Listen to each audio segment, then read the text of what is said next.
Hey, hey. And live. We are live. Friends, it says we are live. Good afternoon, everyone. Please jump into the chat. Tell us, say hello. Tell us who you are. Tell us where you're from. And we're delighted to have you with us as we wind down day 2 of 2020 CSI Connect. The title of the session is, what do we call it? Successful String Programs of the 21st Century. I think this is a very exciting time for string education because we live in a time and era where there's such an immense and intense fusion of styles that are going on, and with that creates a myriad of new opportunities for string education. I think, jazz band, marching band, concert band, they've been around for a long time, and mariachi is grabbing a foothold there along the way. But as far as string ed is concerned, it just feels like there's a branch that's really starting to expand out. And to that end, I've invited 3 of my best friends and revered colleagues from around the country. And there's a common DNA amongst the 4 of us. We are not just... Walt, yeah. Pause for a sec. We're still 3 minutes away. So don't tell the DNA secret yet. Oh, okay. All right. Don't explode the DNA yet. Okay. We're going to leave that hanging. We're hanging. It's hanging. There it is. What is the common thread between that one and that one and that one? There's something. Grab your It favorite. doesn't have to do with the mandolin, though it might have to do with the mandolin. Play the Jeopardy thing again. Rudy and Jennifer and Colleen and Kyle and Xander. What do we say? This was Romper Room. I see Rudy. Oh, we got Colleen. We love Colleen. Here. Yes, Colleen. We'll see her soon. Band and orchestra. Yep. Yeah. Yep. I'm not spilling the beans too early. There's DNA. Yep. It's a DNA time.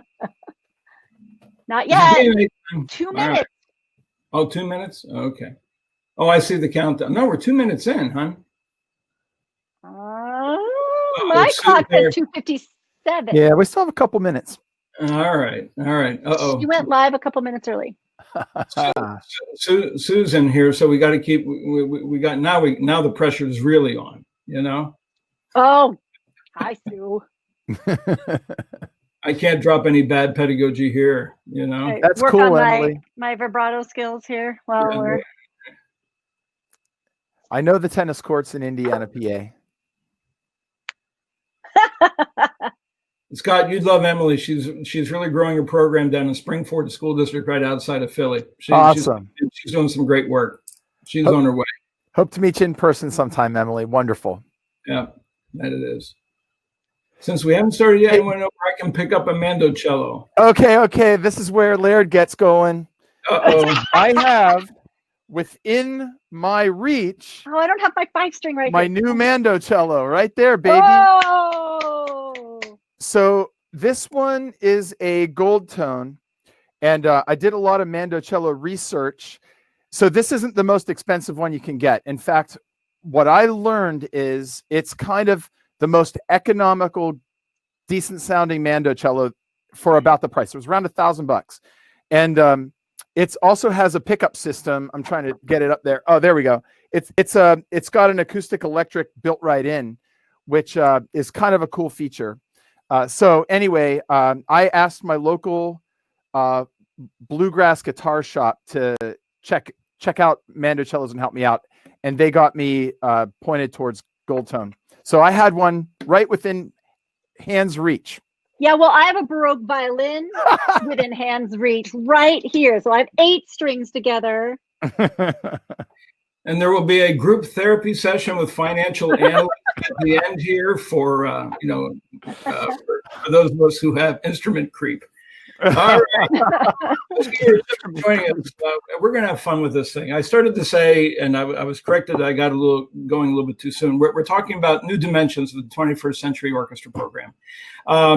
And I will recap my comments by saying that I feel that we live in a really, really wonderful time to be a string educator, because just like a rose that's blossoming, we have opportunities to expand in new directions along the way. There is a common DNA to this session, though, amongst my 3 colleagues and myself. Each of my peers have developed the very fine Bach, Beethoven, Brahms programs. They've successfully navigated the 16 bars of the middle of the whole suite movement for the Dargazon. They've done all of that piece and done it very, very well. But each of their programs have had a unique component that allowed them to branch off and to move in the different directions. So today we're going to cover the concepts of fiddling and talking with Bob Phillips and fiddling and the Phillips Family Fiddlers, and what was an integral part of the Saline, Michigan program. Daryl S is between Baroque music and rock and roll and a variety of alternative styles. It has a killer program with the Elgin Youth Symphony Orchestra as well, where she's teaching in Illinois. Scott Laird, my protege student teacher, who's covered the entire waterfront, and now with his mandocello, I can see the CD now along the way. And I'm going to venture quickly into some different concepts for you to think about related to jazz studio orchestra, which is kind of like my area of expertise. But that notwithstanding, I want to hand off to the master. Revered colleague, published author, amazing teacher whose body of work will live on for a long time. Mr. Bob Phillips. Bob, it's all yours. Go, my friend. Mic on. Muted.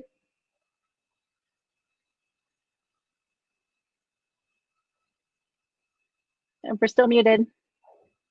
You might refresh. We threw up a fun poll. I'm voting for you, Phil. But that's only because I live in the Midwest now. Uh-oh.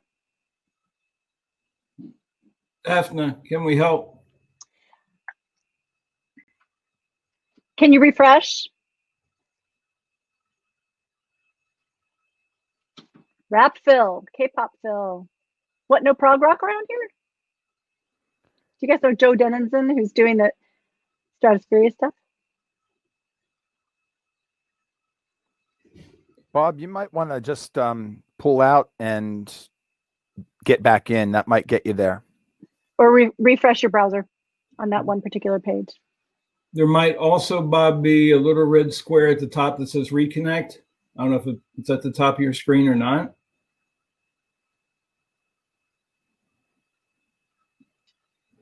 All right, how's the poll looking? Oh, it's going all over the place. How about, there we go. Now we hear you. Can you hear me? We got you. Okay. Now we got you, Bob. Right. Oh, there you we go. Got you. Okay. There you go. Yeah, it was refresh. Okay, great. Okay, so it's great to be here with everybody, and thanks to Walt for the invitation. I'd like to talk about less about fiddling and more about the principles that will, I think, that we have to be about in 21st century learning and skill development. So I'm going to talk about three areas. First one, developing oral skills throughout the program. The goal is you want them to look good so that they can sound good and develop a functional technique. In other words, everything is based on how they hold the instrument, and that's a prerequisite to be able to move bows in the correct way and play with good sound. So recommendations. This is the non-oral part. Definitely use technique books, videos, master classes that help you deliver the technique hacks, if you will, for the intricacies of every instrument, even the instruments you're not careful with. Second recommendation, model, model, model. Next thing, you want them to sound good so they fall in love with their instrument and music making. Research tells us that a huge reason kids drop out at the early stages is they don't think they sound very good. Recommendation, constantly work on tone. Have the kids record themselves, evaluate themselves, listen to each other, do peer teaching, but anything you can do to get them focused on their sound means higher retention rates and their ability to self-analyze. Second part of that is model, model, model.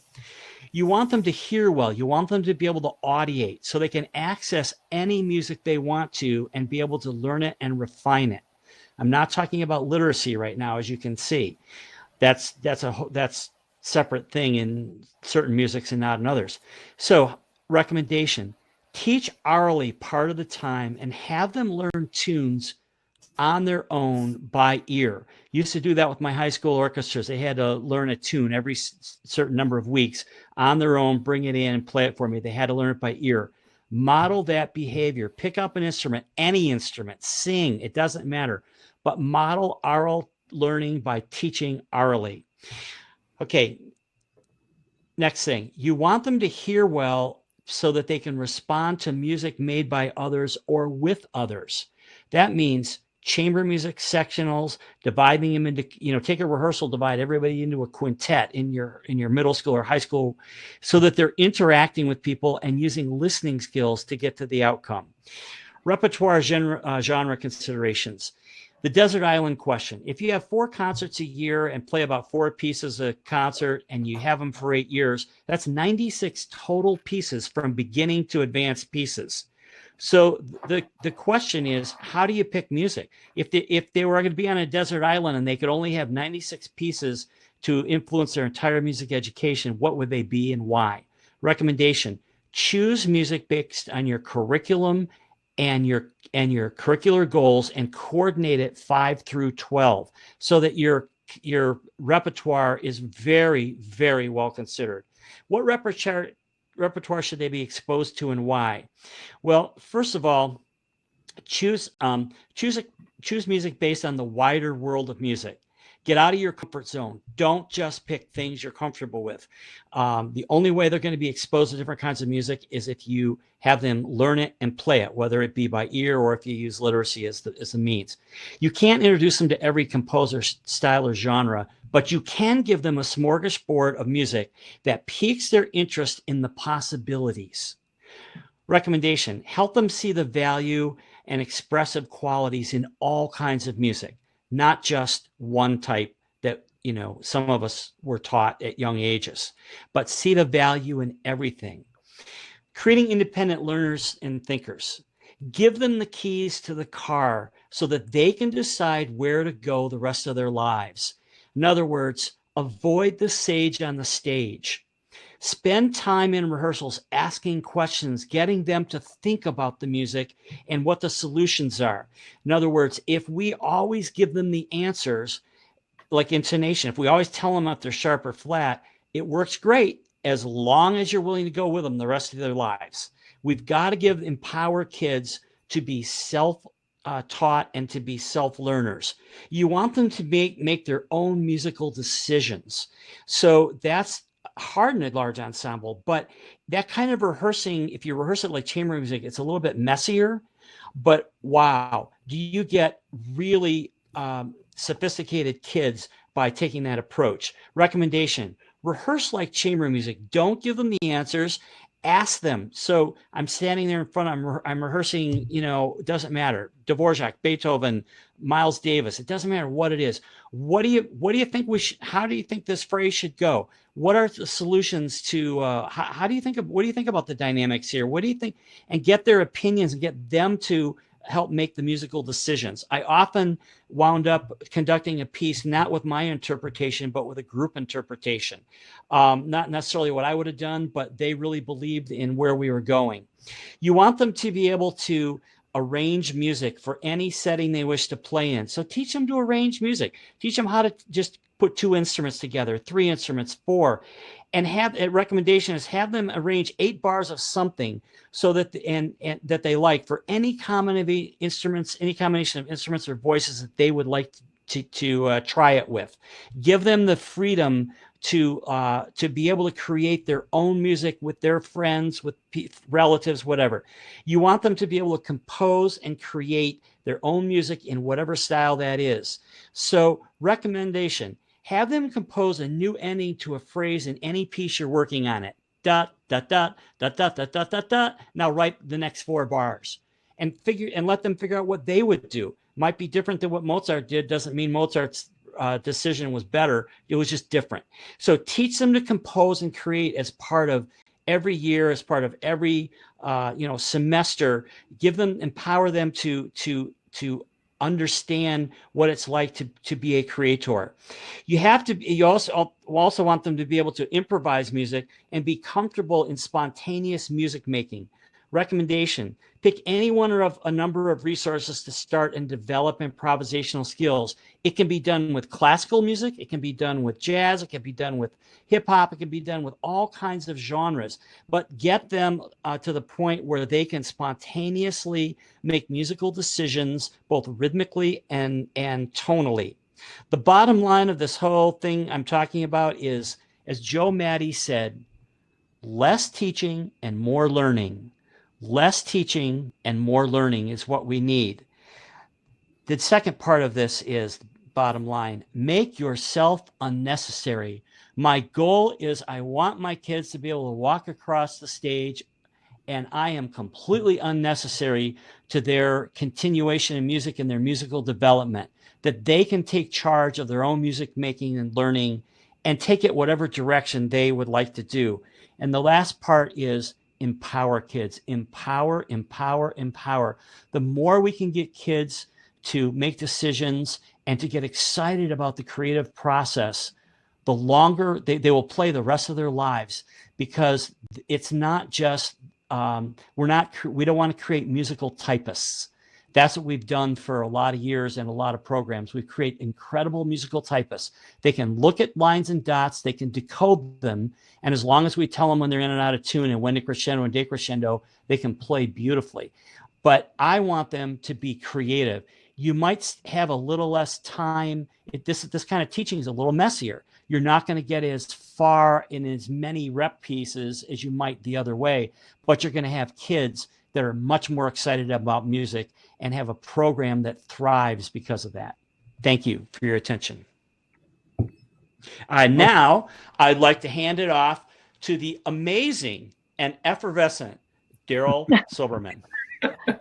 Oh my gosh, those are just the words that we all need to be hearing. It's so amazing. And, that thought that we're just creating a kid who can play the fourth chair viola part, well, that doesn't serve them. We want to create these entire human beings and lifelong musicians who make use of their musical skills and the skills that we learn through music all the time.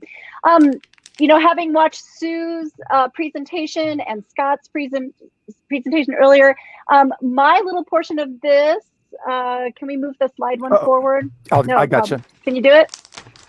It's just to talk about technique. So, I came to public school teaching from a wraparound. I actually I was not in my public school orchestra when I was a kid. I was started violin at 4 and did it through the private youth orchestra system, and have Bachelor of Music and Performing, and only came to public school teaching 13 years ago. And for me, whatever you're playing is a genre. Whatever you're playing has to do with excellent technique.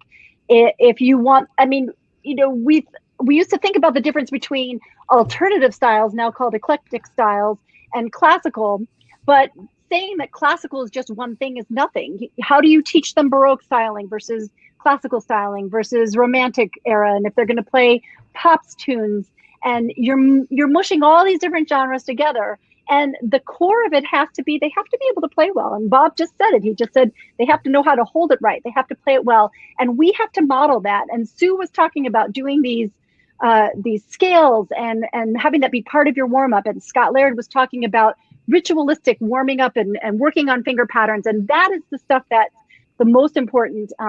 So I just wanted to take a little bit of time. Whenever I used to do clinics and workshops on eclectic styles, I used to use just an acoustic instrument and really champion that, if you want to be doing a chop, you have to have good command of the instrument. If you want to be creating something cool with your left hand,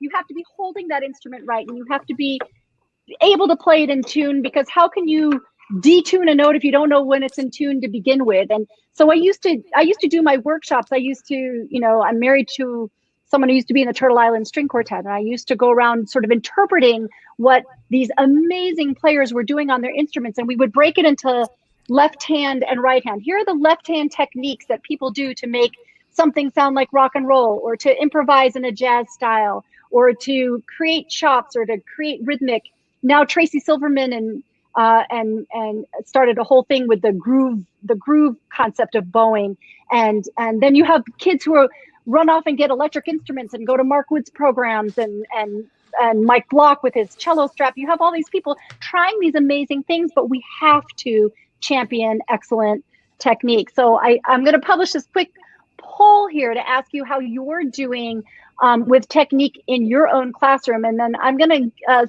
send off an offer. Let's see if I can send that poll off really quick. When I started 13 years ago in my program in Oregon, my middle school, I was high school, my middle school and elementary school directors were fantastic, and they did the best job they could setting them up. But I quickly felt that it was really important to continue that technique, that rigorous position and posture work at the high school level, so that I could teach improvisation and so that I could bring them contemporary music, and so that they were playing well enough to be able to play anything that was in front of them. And so I ended up with when I got there was about a $3,000 budget that my Orchestra Parent Association had for doing awards and pizza parties and stuff like that. I boosted it up to about $6,000, and I sacrificed one day a week and had a violin teacher and a cello teacher and a bass teacher, and I covered the violas, or the violin teacher and I would ping pong back and forward. And we would take one entire rehearsal and break it into tech sectionals.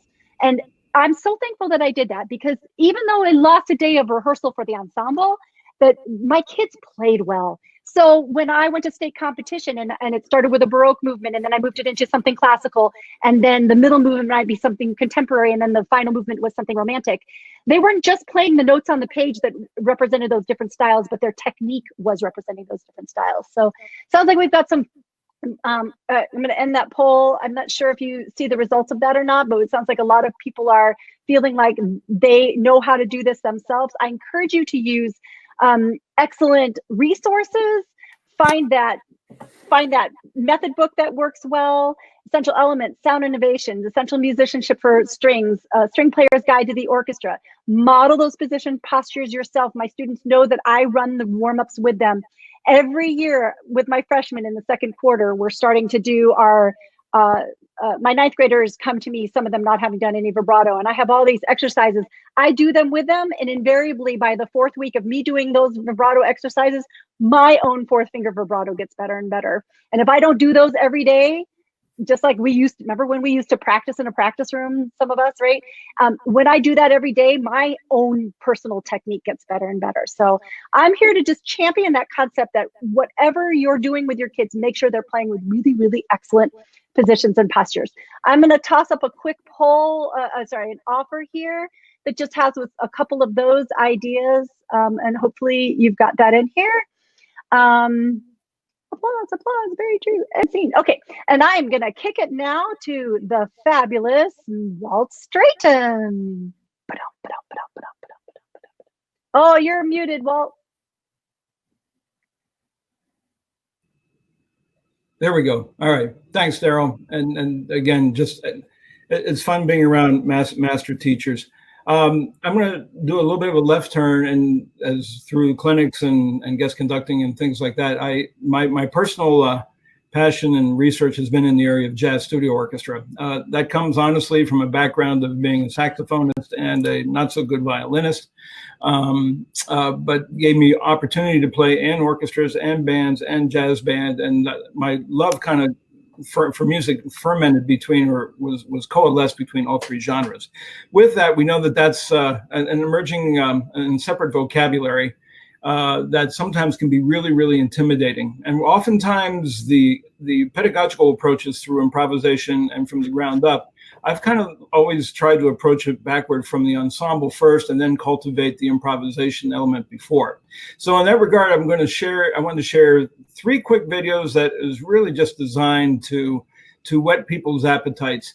The first being a jazz quartet with rhythm section. In this case, it comes from, and Daryl, if you'll post this for me, bertligonmusic.com as a resource for people to go to. And what you're going to see here is a brief snippet of the University of South Carolina jazz string quartet on the tail end of a vocalist that captures the end of her phrase, but becomes an automatic resource for people to go to who are looking for quality materials for jazz string quartet and rhythm section. I also want to add, before I play this, that my revered colleague Bob Phillips collaborated with Randy Sabine, and there's a Jazz Philharmonic, right, Bob? And that's also a tremendous series. So if you're looking for two automatic go-tos in terms of being able to venture into the repertoire, these are great places to go.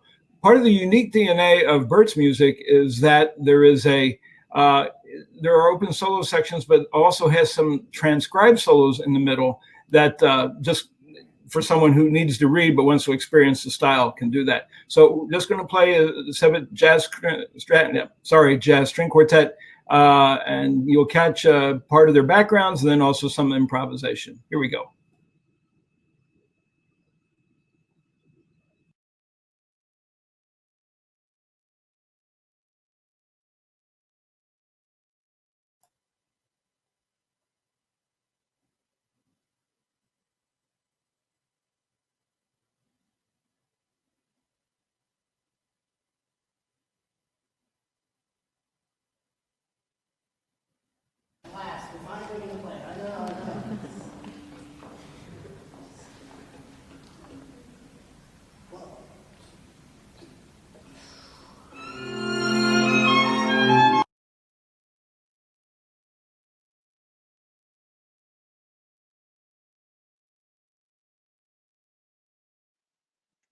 Walt, are you moving it forward?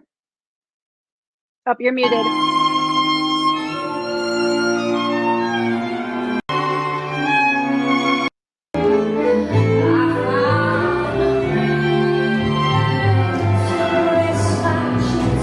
The edited version, we've got the full one right now. So I'm hoping that we can get to the solo section here.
And hopefully that gives you a chance to kind of get a taste for that. We have, I guess, two different versions of the video bouncing around, but thanks for your patience in that. What I appreciate about Bert's writing is that a little bit more advanced. He spans from easy to more sophisticated. But if you're interested, again, in a great resource to get it going, I also direct you to Jazz Philharmonic with Bob and Randy's collaboration. I want to feature, this would be something a little bit different. It's a personal project, but in the 2014 Virginia All-State Orchestra, I invited in Christian Howes to serve as a guest soloist, and we did the Rayburn Wright arrangement of Summertime that's, I believe, still available by rental through Lux. What's unique about that is that it has an big open solo section, and we invited members of the All-State Orchestra to various members to come forward and solo as they wish. So I'm hoping that we can pick up on the last chorus where it was the bass clarinetist decided he was going to come forward and render and did a great job. But with that, Christian, I requested, and Christian scored out a bebop flavored solo section that ran through the different sections of the orchestra. So the first violins had it, and then went to the seconds, it went to the violas, it went to the cellos. They paired them up. There were some trades back and forth, and what it did was it gave everybody the opportunity to kind of Suzuki jazz. You get the taste minus the threat of the improvisation because it was on the page. So I'm going to hope that the edit that we sent in worked, and if not, forgive me. I'm going to jump around to try and get to it, and just because I think you'll enjoy it. You want to start it at 9:40? Please, if you could. Daphne, if it's at 9:40, thanks, Daryl. Let's see if we can get there.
And we're back. That was a lot of fun, and it kind of broke festival rules. We did not. We walked in and gave them the parts. So while everybody had their American in Paris done and had Cuban Overture, we did an all Gershwin thing. They had that ready, but it was also part just to give them the real experience, which is fun. But again, another just view of how they use the symphony orchestra as a vehicle for jazz performance. And then lastly, if your appetite is wet for this a little bit, I wanted to play the tail end. Daryl, if you can help me with the timestamp when I'm going to jump in. There is an amazing orchestra in Switzerland known as the Metropole, Metropole Orchestra, METROPOLE, that is the world's finest and most prolific jazz and rock orchestra. They've done work with Snarky Puppy. If you are not familiar with the work of Jacob Collier, I really encourage you to have a chance to check that out. But anyhow, just wanted to share the professional power of something just done really, really well. And if you find yourself being drawn into this genre, YouTube has a ton of Metropole stuff. Here we're just going to play the powerful segment of Pat Metheny's Menuano. I hope you'll enjoy this. This is one of my favorites.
kind of gives, I guess, the taste of the flavor. I guess we jumped right there. But anyhow, hopefully the three elements, the jazz string quartet or small jazz string orchestra with rhythm section being A1 with Bob's materials and Bert Ligon's materials, as well as then a student performance where we use transcribed solos to kind of help develop that. And then just a taste, if you're interested in exploring this further, Metropole Orchestra, they've got some amazing stuff up on YouTube. So anyhow, thanks for sticking with me on that. And now it's my pleasure to hand off to a brilliant colleague and musician extraordinaire who's done some amazing things with a whole bunch of instruments, including his new mandocello. Take it away. All right. Thank you, Walt. So he has referenced this a couple of times, and it's worth mentioning that I did student teach with Walter in the fall of 1986. And I just will tell a very quick story that I heard his high school orchestra play some studio jazz orchestra music as they were on a high school orchestra tour to my university. And that day I kind of accosted Walt and said, listen, I'm going to student teach with you no matter what. And I think he wondered how I found the bus backstage and was a little afraid of this kid who jumped on the bus. But I ended up student teaching with Walt, and I could tell lots of stories about that. But I will tell you this, that one of the things he had a huge impact on me as a young professional. And one of the charges he gave to me was to find my thing, find the thing that makes you as a teacher. And of course, walking out of that very supercharged orchestral situation that Walt had in Williamsport, I kind of knew that jazz orchestra probably wouldn't be my thing. That's Walt's thing. And I needed to begin to search. And I searched quite a bit. Initially, I thought maybe it would be bringing bluegrass to the orchestra. I thought, and I wasn't really a bluegrass player, but I was interested and ready to learn. And there were lots of things that I tried over the years. And actually, what ended up happening is I realized that these three words would become my thing.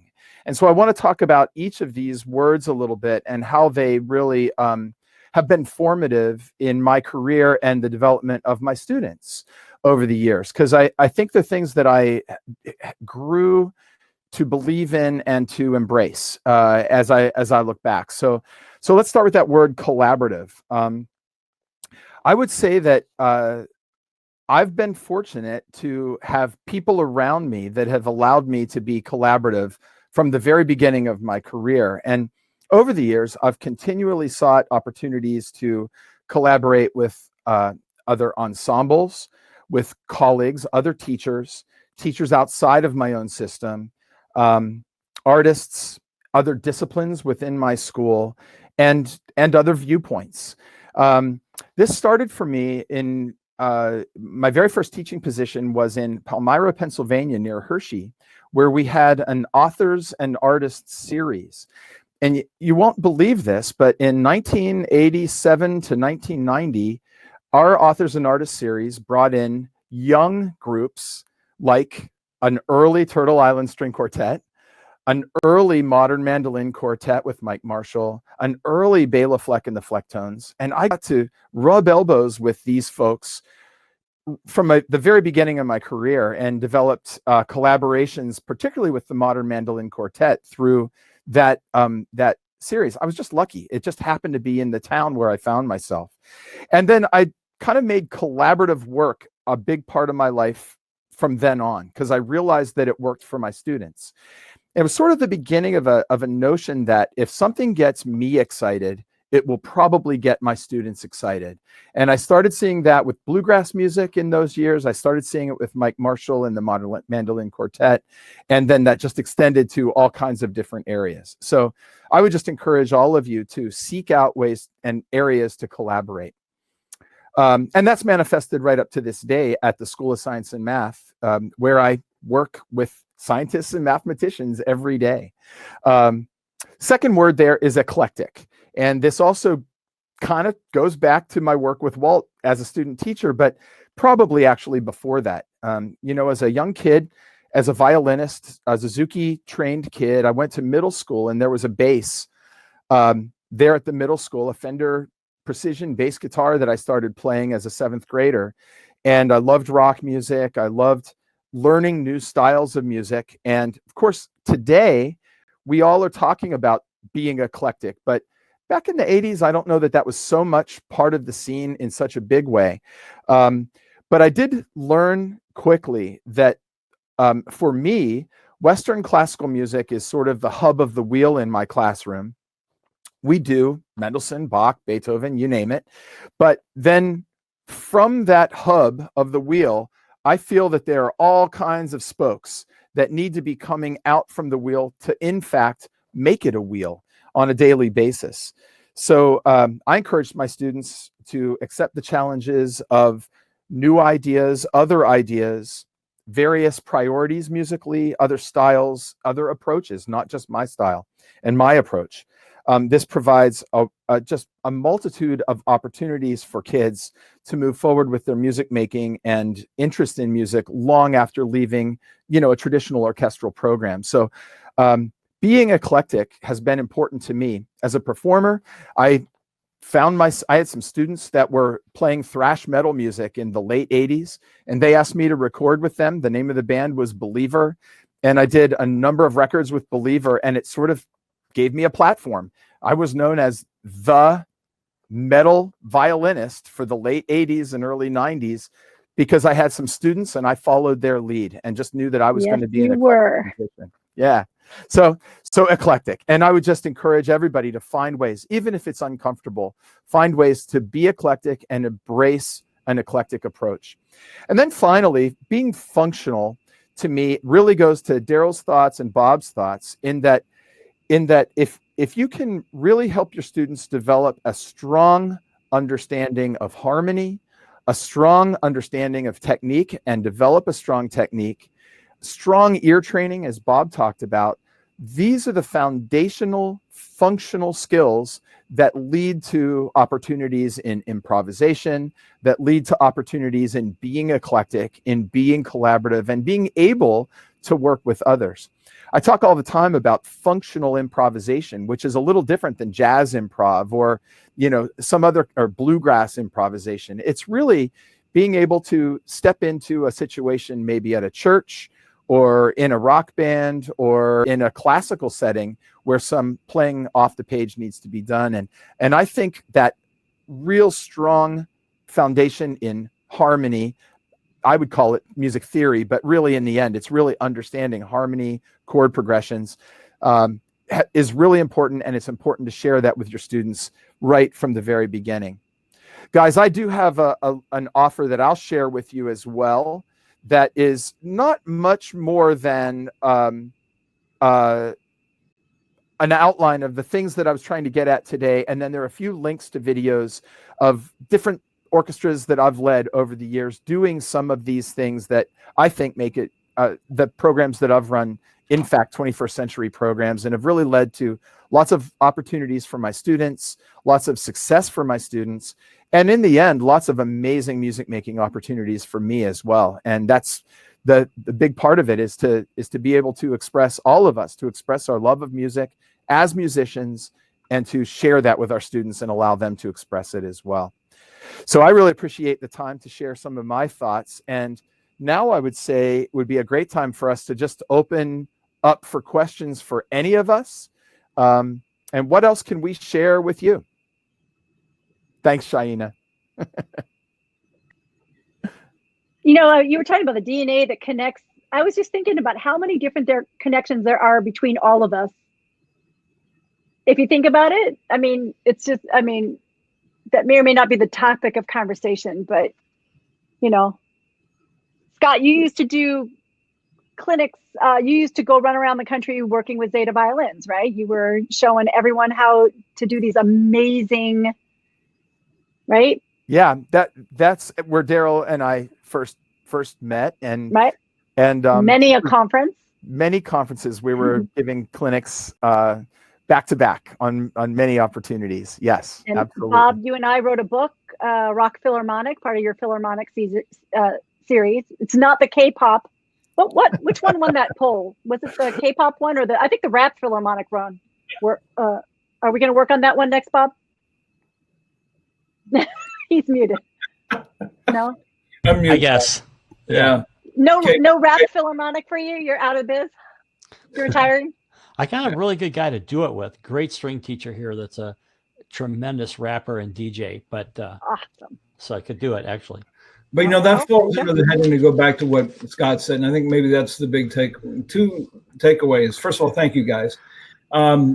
Solid, strong, foundational core teaching is I love, Scott, I loved your metaphor. It's a circle of the wheel, and then you have the different spokes that come out. But the main thing is find your own voice and help your kids find their own voice, because everybody's voice is different.